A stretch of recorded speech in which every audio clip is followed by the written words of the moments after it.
Hi everyone, welcome back to my channel. Welcome back to yet another video. Thank you so much for joining me in this particular channel. Thank you very much. Please do not forget to subscribe if you still haven't subscribed.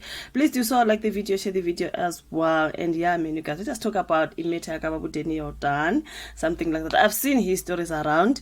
He is in court about a particular corruption case, something like that. So I think he's still doing in and out of court thing.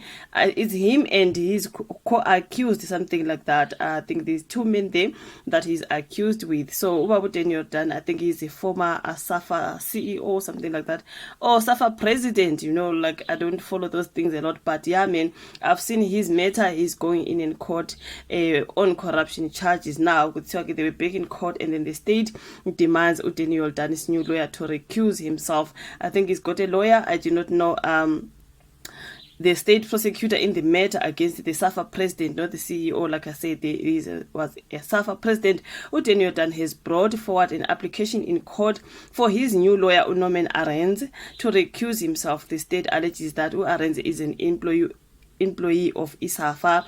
As such, he is conflicted in the matter, so I think he can't represent Ubabudeni Jordan. I do not know about fate. So that is the matter. Ubabudeni Jordan, I want us to go through on what exactly he is accused of.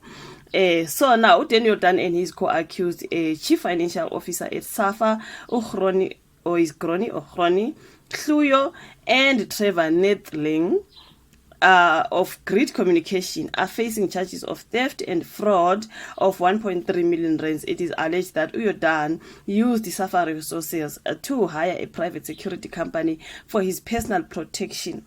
He hired a private security company for his personal protection and a public relations firm to help clear his name without authorization from the SAFA board between 2014 and 2018.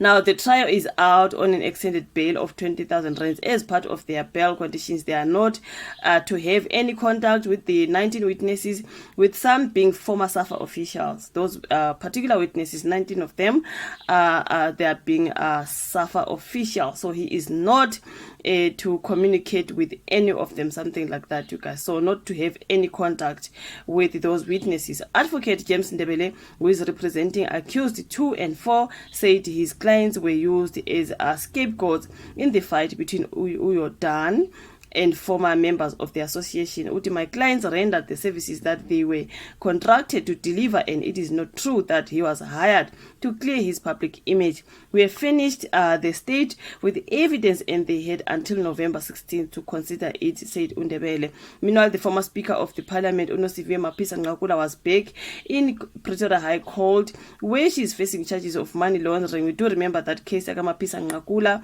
She is facing a case of money laundering and corruption. So the court was meant to hear this disclosure of the docket, but her legal team opposed for an additional disclosure.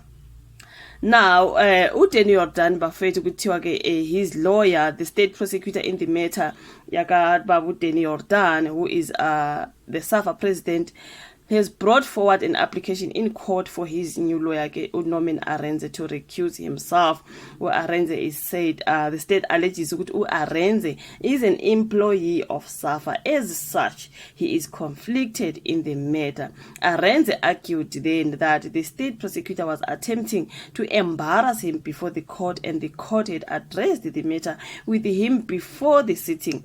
So, meanwhile, the accused also brought forward an application before the court alleging that the state is unreasonable delaying this matter. Both matters will be heard by the court next Tuesday.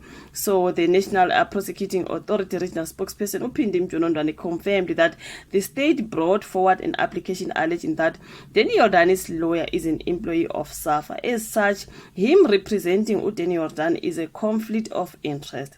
In the state, if the state can prove beyond reasonable doubt that it is indeed conflicted, that he is indeed conflicted, uDanny Jordaan will have to find a new legal representation. That's what she said. So I think he's accused with Gronie Hluyo, who's 55, and Trevor Neethling, who is 46. You guys, they're all facing the charges of theft and fraud of 1.3 million rands.